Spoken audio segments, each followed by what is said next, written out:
سڵاوتان لەبێت بیسەران و بینەرانی ڕادیو و تەلەڤیزیۆنی سلێمانی ئەم کاتان باش خۆشحاڵم بەرنامەی گفتوگۆی ڕۆژنامە نووسیم هەفتەیەتان پێشکەش دەکەم. تەوەری ئەم هەفتەیەمان گفتوگۆکردنە لەبارەی ئەو هەوڵانەی کە بەشێک لە پەرلەمانتارانی کوردستان دەیدەن بۆ ئەوەی کە موچەخۆرانی فەرمانبەرانی هەرێمی کوردستان ڕاستەوخۆ لەلایەن حکوومەتی ناوەندیەوە دابەش بکرێت. لەگەڵ میوانەکەمدا گفتوگۆی زیاتر لەم بارەیەوە دەکەین بەڕێز زانای تۆفیق بەک پارێزەر لە بەرنامەی گفتوگۆی ڕۆژنامە نووسیم هەفتەیە لەگەڵمان دەبێت. گفتوگۆ لەبارەی ئەم تەوەرەوە دەکەین. کاکزانە بەخێر بەی خۆشحاڵین کە ئەمڕۆ لەگەڵمان بەشدار بوویت. کاکزانە بینین هەوڵێکی زۆر هەیە بۆ ئەوەی کە موچەخۆرانی هەرێمی کوردستان فەرمانبەرانی هەرێمی کوردستان لە حکوومەتی ناوەندیەوە دابەش بکرێت. بەشێک پێیان وایە کە ئەمە هەوڵێکە بۆ ئەوەی کێشەی موچە لە هەرێمی کوردستان چارەسەر بکرێت و بەشێکی دیکەش بە تایبەتی پارتی دیموکراتی کوردستان و ئەوانەی کە زیاتر بەهێڵێکی نەتەوەین باس لەواکەنەمە هەوڵێکە بۆ بچووکردنەوەی قاوەڕێی هەرێمی کوردستان. ڕای بەڕێز تۆکو پارێزەرێت لەو بارەیەوە چیە پێت وایە ئایا ئەمە هەوڵێکە کە زیاتر بۆ بچووکردنەوەی قاوەڕێی هەرێمی کوردستان و لێدانە لە دەسەڵاتەکانی هەرێمی کوردستان؟ بەڵێ پێشگی سپاس بۆ بەڕێز سڵاو ڕێزم هەم بۆ بیسەران و هەم بۆ بینەرانی ژەیە. دیارە بابەتەکە بابەتێکی سیاسیە بە قەدەرێک کە بابەتێکی قانونی بێن خۆی لەواقع ئامە دوو ڕەهەندێکی سیاسی و ڕەهەندێکی قانونی هەیە، بەڵام ڕەهەندە سیاسەکەی زاڵتر لە ڕەهەندە قانونیەکەی. طبعاً ئەم با بڵێن دەستپێکە یاخود ئەم هەوڵانەی کە ئاویز هەرێمی کوردستان بچووکەنەوە لە مەسەلەی بڕێنی قوتی خەڵکی کوردستان و موچەخۆرانی هەرێمی کوردستان کە دیارە ئەمە دەگەڕێتەوە پێشینیەکی مێژوویە، دەگەڕێتەوە بۆ ساڵی 2014. من زۆر باش لە یادمە لە نەورۆزی 2014 جەنابی سەرۆک مەسعود بەرزانی وتارێکیە لە وتارەکەدا کاک مەسعود جەختی لەسەرەوە کردەوە،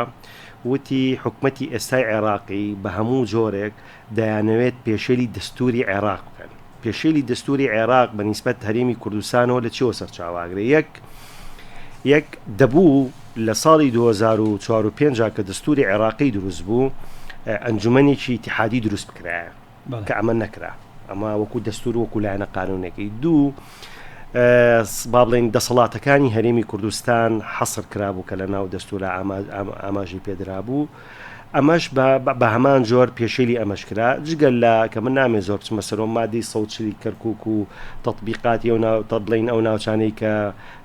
پێوتیە جێناکۆک و ململانێ لەسەر کە من بە بڕوای من هەر ئەسڵ مستەڵەحەکە غەڵەت بوو. ئەوایە هەرێمی کوردستان لەو کاتەیە مستەڵەحی دانە نایە بۆ جۆرە، چونکە ناوچەکە ناوچێکی کوردستانیە،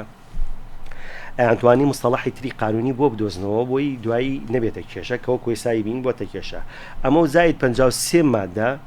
حکومەتی عێراقی پێشێلی کرد و بۆ پێشێلی کرد و دیار بوو ئەمان ئەجندایشیان هەبوو. حکومەتی عێراقی سەرەتا ئەجنداکە لەوە بوو کە مادی سەوچل جێبەجێ نەکەن، تەنار کەرکووک نییە تەوان خانەقین و مەندەلی و سنجار و چوشۆم شوێنانە بوو، ئاویزەوە جێبەجێ نەکەن. لەوێەوە هەنگاویان هەڵێنا بۆ بڕینی باڵێن ژێرخانی اقتصادی هەرێمی کوردستان کە مەسلەی موچەیە و کە مەسلەی نەناردنی با بڵێن بودجەی هەرێمی کوردستانە. ئەوان لەوێدا ئەتوانم تا ئەندازی با بڵێم سەرکەوتوو بوون. بۆ سەرکەوتوو بوون کێشەی ئەساسی کورد لە واقعدا هەم لە ناوخۆی هەرێمی کوردستانە یەکگرتوو نییە، یەکدەنگ نییە، بە تایبەتی لەسەر ئەو پرسانی کە پرسی نیشتیمانی یا ڕەهەندی نەتەوەی نیشتیمانیان هەیە کە بەداخۆی مە پێچوانی هەموو دنیای دەبێت ئاساییە نۆرماڵە حیزبی سیاسی ململانی هەبێت، بەڵام لەسەر کۆمەڵێک بابەت کە پەیوەندی بە ڕادی نیشتیمانویە، پەیوەندی بە باڵێن ئازادیەکانلی ناوخۆ کرد با لێرا پرسیارێک ڕاستی بەڕێز بکەم. ئەم هەوڵەیە کە ئێستا دەدرێت دیسان بۆ گەڕانەوەی موچە بە حسابی ئەو پەرلەمانتارانی کە باسیەکەن، دیسان پێت وانە ئەمە بۆ قۆڵبوونەوەی ململانە سیاسەکەیە لە نێو هەرێمی کوردستاندا دیسان دایانەوێت مزایەدە بکەن بە موچەخۆرانی هەرێمی کوردستانەوە بە نیسبەت ئەوەی کە هەرێمی کوردستان دوو هەڵبژاردننی گرنگی لە پێشاوە وەکو مزایەدە لە بەردەمە بڵێم وەکو مزایەدەی سیاسی بەکاری بێن بۆ کۆکردنەوەی دەنگ. دیسان هەم ململانە سیاسەکە نییە کەوای کردووەم هەوڵانە بدرێت. لە واقعدا با بڵێن حوشەی پشتەوەی یا مەطبخی دروستکردنی و بڕیارە سیاسیانە لە عێراقا نییە و بەداخەوە لە ناو عێراقا جێبەجێکرێ بە تایبەتی لە ناو هەرێمی کوردستانە، بەڵام دروستکردن و مەطبخی ئامادەکردنی ئەم بڕیارە سیاسیانە و هەندێک هەڵوێستی سیاسی لە دەرەوەی سنوورەکانی عێراقا ئامادە دەکرێت بۆ هەرێمی کوردستان. و بەشێکیش لەو برایانەی کە بەناو لەناو پەرلەمانی عێراقدان بەناو کە نوێنەری خەڵکن کە من بەش بە حاڵی خۆم نیشانی ئیستیفامی گەورەم لەسەریانەیە ئەمانە بەڕاستی بووە ئەوە نەچوون بۆ ئەوە چوون موچێکی خۆیانیان هەبێت پارێکی باش بۆ خۆیان کۆ بکەنەوە بەژێر ناوی ئەندام پەرلەمانی ئەم جۆرەشتانەوە جگەل لەوەش لە ڕێگەی جیاتیکردنی هەرێمی کوردستانەوە دەیانەوێت دڵی ئەملایەن و ئەولایەن و یاخود ئەم وڵات و ئەو وڵات ڕازی بکەن چونکەم نەبووە ئەندامی پەرلەمان بیت دەنگت هێنابێت لە هەرێمی کوردستانە بەڵام کاتێکا چیتە بەغاتەوە دژی هەرێمی کوردستان ململانەکە لە ناوخۆ گەورەترە ئیقلیمیە بەڵێ طبعا نەخشەیەکەیە ئەمە ڕێی منە و ماوەیەکیش پێش ئێستا بە وتار من ئەمە نووسیوە نەخشەیەکێ نەخشەکە بریتیە لە نەخشەی ئێران و ئەمریکا و تورکیا و رووسیا و ئەمانە کە دایانوێت دیارە دابشکردنی بڵێ منطقەی نفوسی سیاسی لە بینی ئەو وڵاتانەیە بەداخۆلەوە هەرێمی کوردستان بەشێکی خراپ بەرەو نەخشەیە بەعینی پشتێکی خراپی بەربکەیە دیارە سراعەتەکان زیاتر ئیقلیمیە جگەلەوەی کە ئیقلیمیشە ئێمە خۆمان هۆکارێکیشین بۆ جێبەجێکردنی ئەو بابەتە کوردەڵەیە گەر دار کرمی لە خۆی نەبێت ناڕزێت دوانەیە لە شاری سلێمانیدا بەداخۆڵم کەمە شارێکی گەورەیە شارێکی ڕۆشنبیریە شارێکی سیاسیە هەندێک حرەکات و هەندێک دەنگۆی خەڵکانی پەرلەمان و بەناو سیاسی و ژۆلەیە بێت بە تاوەتی دیژی قواری هەرێمی کوردستان کارەکەن بە مەرجەم قوارەیە تۆ بیرنەچێت بە خوێنی 100 ئەنفال دروست بۆ بە خوێنی 8,000 بەرزانی دروست بۆ بە خوێنی هەڵەبجە دروست بووە جگەل لەو هەموو مەرگەساتە جگەل لەو هەموو کێشێ جگەل لەو هەموو عەداماتانی کە کاتی بە عەزەمانە ڕوویە تۆ ناکرێت مەهماکان ئەگەر گلەیش دەبێت ئەگەر ئەم هەرێمە بۆ تۆ هەرێمێکی خراپیش بێت موچەژ نییە وەسع اقتصادیش خراپ بێ ئەمانە هەمووی بە شوێنی خۆی بە حەقی خۆی بەڵام بابەتیەوەی کە تۆ دەست لەگەڵ دوژمنی خۆتا تێکەڵکەی بۆی هەرێم بپوچێنیتەوە بەڕای من جگەل لە نیشتی لە خیانەتێکی نیشتیمانی هیچ ناویکی لێ نادۆزیتەوە یعنی ئەجندایەکی دەرەکی لە پێشبەجێەکەن ئەو ئەندام پەرلەمانانی کەم هەوڵادن ئەجندایەکی دەرەکی جێبەجێەکەن بۆ لاوازکردنی هەرێمی کوردستان هیچ گومانە نەبێت کاک بێسوون ئەمە ئەجندای دەرەوەیە ئەجندای دەریشەوە بۆ لاوازکردنی هەرێمی کوردستانە لە ناو هەرێمی کوردستانیشە بەڕاستی گەلە کۆمەکیەکێ لە پارتی دیموکراتی کوردستان پرسیارەکەەوەی بۆ گەلە کۆمەکیە بێ لە پارتی دیموکراتی کوردستان ئەمە لای من گرنگە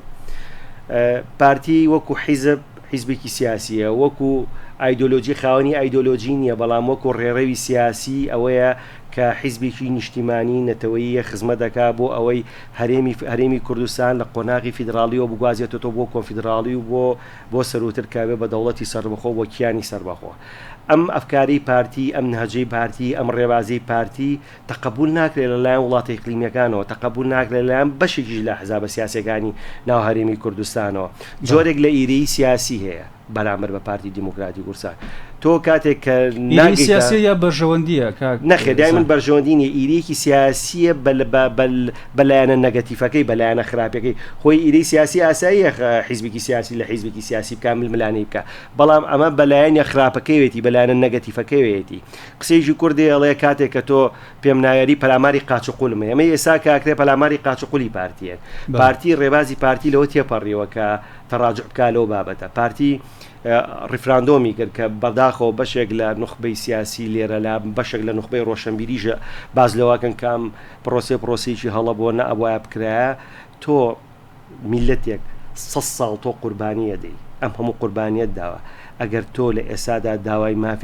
مافێکی بەسیتی سەرەتایی خۆت نەکەی کە ڕیفراندۆمە ئیکەی داوایەکەی لەبەرەوە ئەمە هەموو ئەم گەلە کۆمێکی کە دەکرێت گەلە کۆمێکەکە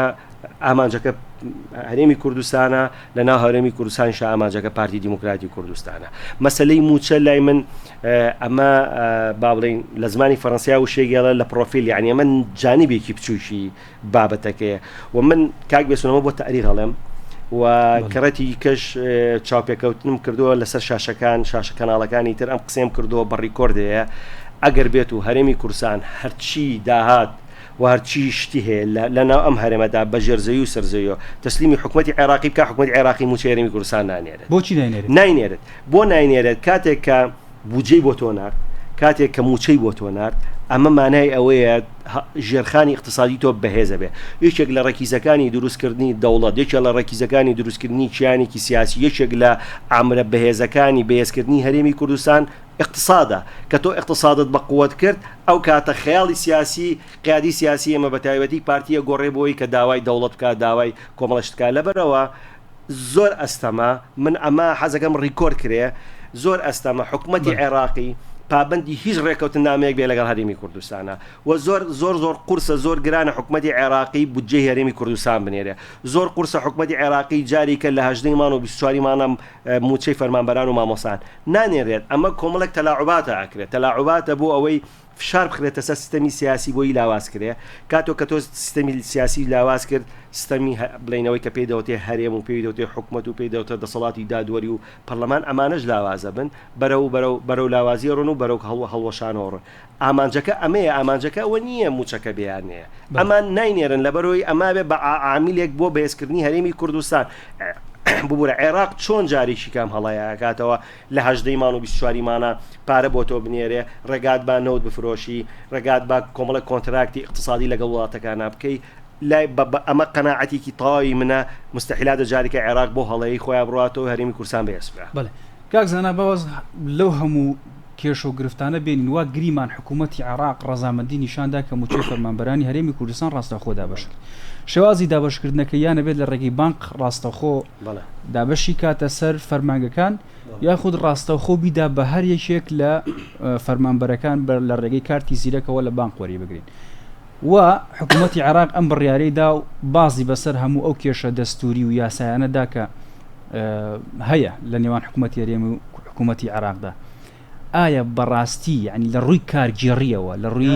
لە ڕووی کارگێڕی لەگەڵ بانکەکانی هەرێمی کوردستانە حکوومەتی عێراق ئەتوانێت ئەو کێشانە چارەسەرەکەیان ئەو کێشانە چییە کە یێتە بەردەمیت بۆ هاوڵاتیان ڕوون بێت کە ئەمە مزایدەی سیاسی هەندێک پەرلەمانتاریەکەن ئەزانی هەندێک قسە فڕێیرێت بەڵام لە واقع جێبەجێ ناگرێت یەک ئەگەر بێت و عێراق دەوڵەتێکی مرکزی بێت سیستەمەکەی سیستەمێکی مرکزی بێت هەرێمی کوردستان بوونی نەبێت یاخود ئەگەر سیستەمی فدراڵی لە ناو دەستوری عێراقا فدراڵی پارێزگاکان بێت یعنی واتە ینی هەر پارێزگایەک فدراڵی بێت بەس بە سیستەمێکی ئیداری عێراق ئەتوانێت موچەکە بنێرێ بەڵام هەرێمی کوردستان هەرێمێکە هەرێمێکی فدراڵی سیاسیە لە ناو دەستورە لە مادەکانی سەوچلا کە باسی ئیسیفتاوەمانەکە لە مادەکانی 126 بەوازحی باسێکە ینی دەسەڵاتی بڵین دەسەڵاتەکانی هەرێمی کوردستان لە ناو دەستورە شوێنێک بۆ کراوەوە ینی تۆ ناتوانین دەستور پێشێل بکەیت ئەمەی کە خەڵک باسیەکات بە خەڵک بچێ ڕاستە خۆ لە ڕێگای حکوومەتی عێراقیەوە موچە وەرگێت نە لە ڕووی ئیداریەوە لۆژیکە نە لە ڕووی ئیداریەوە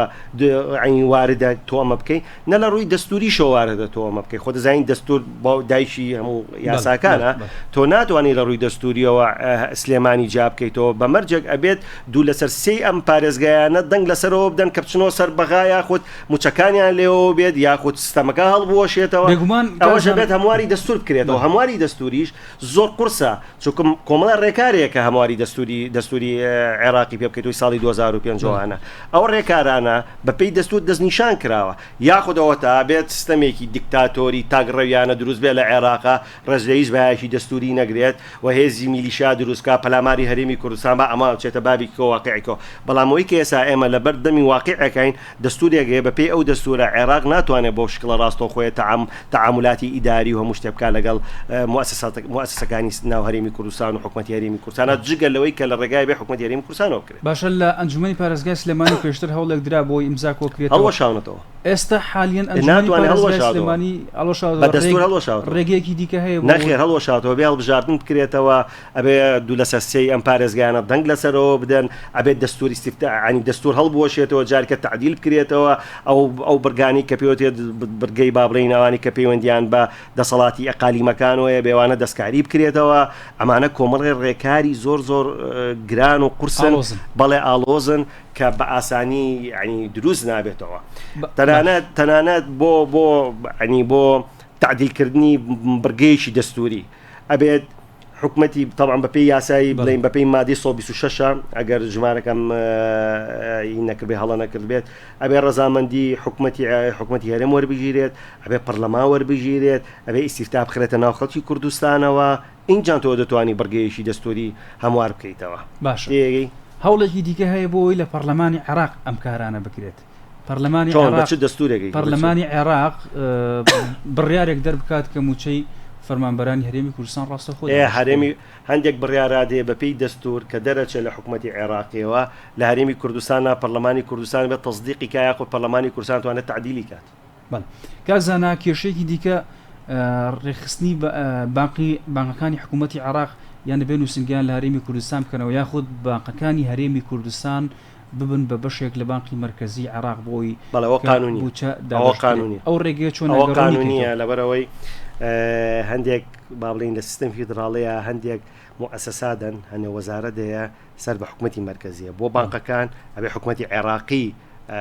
با بڵین سەرپەرشتی بانقەکان بکە ئەوە دەستوریە عین زۆر کەسێ با بڵین تەویل و تەفسیری قانونی جیاوازتری هەیە بەڵام ئەمە ڕێی قانونی منە ئەو بابەتە سەر بە حکوومەتی عێراقی سەر بە هەرێم نییە بێ هەتەوان کاڵم سەر بە هەرێم نییە هەرێمە بەشێ بێ لە ئیدارەکەی چۆن ئێستا سۆمۆ سەرۆکی با بڵین دامەزراوی سۆمۆ عەرەبە برین عەرەبە شیعە سونی و گرنگ نییە جێگرەکەی بێ کورد بێت ئەو کاتە کوردیتیان نەبوو ینی جێگروشتی کوردیتیانە لە مەسلەی بانقەکەشە بە هەمان جۆرە تێگەی لە بانقەکەشە ئەگەر با بڵین سەرۆکی دەستگای ئەو بانقە عەرەبێکی سونە بێ شیعە بێ خۆ بێ جێگرەکەی کورد بێت نەک مەسەلەن سیستەمەکە هەمووی پەیوەندی بە حکوومەتی عێراقی و بێت و هەمووی عەرەب بێت و هیچ کەسێکی هیچ کارێکتەریشی کوردیتیانەیە بەڵام لە ڕۆ ئیدارەکەی و لە ڕۆ قانونێکی بێ سەر بە مەرکەز. کاک زانە حکوومەتی هەرێمی کوردستان بەردەوام لە ڕابردوو ڕێکەوتنی لەگەڵ حکوومەتی عێراقیدا کردووە چەند ڕێکەوتنێک لە نێوانیان هەبوو ڕێکەوتنی شنگال هەبوو جێبەجێ نەکرا ڕێکەوتنی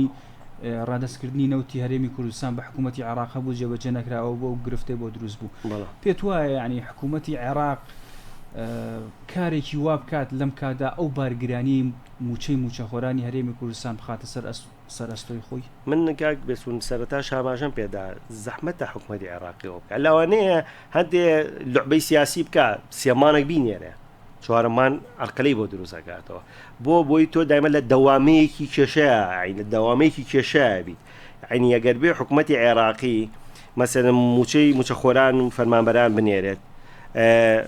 بودجە بۆ تۆ بنێرێت و هەموو کێشەکانە بۆ چارەسەر بکات من پێم وایە هەرێمی کوردستان بەرەو جابوونەوە ڕۆ ئەمەش لە ئەجندای سیاسەتی دەوڵەتی عێراقییانە دەوڵەتی عێراقی ئێستا دەوڵەتێکە خۆی حقەتێکی عێراق خۆی خاوەنی سیادە نیە ئێستا بەڵام چوارچێوەیەکی هەیە لە ڕووی قانونیەوە ئەمە یەک دووش باڵین سیستەمی بەڕێوەبردن لە عێراقدا سیستەمێکی مرکزیە ینی مەسلەی عقلێتی مەذهبی لێ تحکومەکە عقلێتی مرکزیان سیستەمێکی مرکز سیستەمەکە فیدراڵیە بەس سیستەمەکە فیدراڵیە وەکو وەکو تایتڵ بەڵام لە عەرزی واقعدا لە فاکتە حیزبێکی عینی دەسەڵاتێکی مرکزیە تێگەی مەسەلەن من بۆ نمونەت بۆ بازەکەم بڕۆ سەیری جنوب بکە لە جنوب سیرکە بەسڕە کە ئەتوان بڵێم احتیاطاتی نەوتی هەموو دنیاە خەڵکەکەی سیفتیان کرد داوایان کرد کاریم جاب بنە هەرێمێکی فیدراڵی بەسڕە ببوورە حکومەتی مرکزی بەقۆتەوە جوابیانەوە حەشتی شعبی هەڕەشەی لێکردن کاگەر ئەبێت و ئەمانەم داواکاریە پێشکەشکەن پەلاماریانێن و پەلاماری بەسڕیان و شێوی دروزەکەن لەناو بەسڕەدا لەبەرەوەی دەسەڵات سیستەمەکە سیستەمێکە ڕاستە ماڵی فیدراڵیە بەڵام لەسەر عەرزی واقع سیستەمێکی مرکزیە ینی ئەوە تا لەناو حکومەتی عێراقیە دەیە میلیشیا هەیە میلیشیا مانای میلیشیا چییە ینی حکومەتێک ئەگەر حکومەت بێت تۆ هێزێکی سەربازی منەظەمت هەیە میلیشیا بۆ چییە میلیشا بۆ ئەوەیە کە تۆ هاتو بابەتێک کە پەیوەندی بە مەسەلە مەذهبیەکانەوە بێت جێشی عێراقی بۆ نەکات لە ڕێگەی میلیشیاکانەوە بیکەی وە کۆمەڵێک کەیسا پێوەتی حەشتی شعبی من بۆ مێژۆ قسەیەکەم ئەگەر هەرێمی کوردستان لەگەڵ عێراقا بکەونە کێشمەکەشمێکی سەربازیەوە حەشتی شعبی هێرشی سەر هەرێمی کوردستانەکە زۆر بە ئاسانی بەبێ جۆش لە سودانیش بگرێ تێگەی لە دەرەوەی هەرێمی لە دەرەوەی عێراقەوە بڕیارەکانی بۆ دێ ئەی حکومەتێک ئەگەر حکومەت بێ چەند میلیشیایەک دروستەکە کە بڕیارەکانی لە دەرەوەی سنووری عێراقەوە بێت یاکزانە باسی خاڵێکمان نەکردش دابشکردنی دوو توێژی گرنگە کە خانەنشینان و چاودێری کۆمەڵایەتی پێم وایە ئەمان کێشەیان کەمتر هەیە بەراورد بە ئەو کێشە تەکنیکی و سیاسی و ئابوووریانی کە لە نێوان موچەخۆرانی هەرێمی کوردستان لەگەڵ حکوومەتی عێراقدایە هەوڵێک هەبوو بۆ ئەوەی هیچ نەبێت کە خانەنشینان و ئەوانەی کە موچەی چاودێری کۆمەڵاتیان هەیە لەلایەن بەغداوەدا بەشکرایە وش تووشی هەمان کێشە و گرفتە طبعا هەلا وەکو سیستەمە ئیدارەکەی عینەشە تووشی کێشە دەگاتەوە ئیلا جگەل لەو خانەنشینیانی کە لە بەغا خانەنشین بوون چونکە دوو خانەنشینمان هەیە خانەنشینێکمان هەیە مثلا پێشتر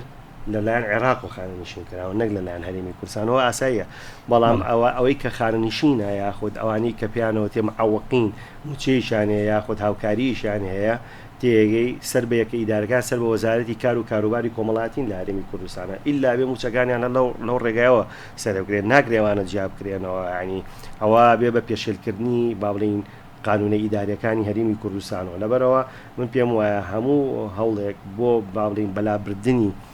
هێنانی موچەکان بەجیا با بڵین مامۆستا بێ فەرمانبەر بێ یا معەوەقین بێ یاخود خانەنشین بێت ئەوە بۆ ئەوە نییە کە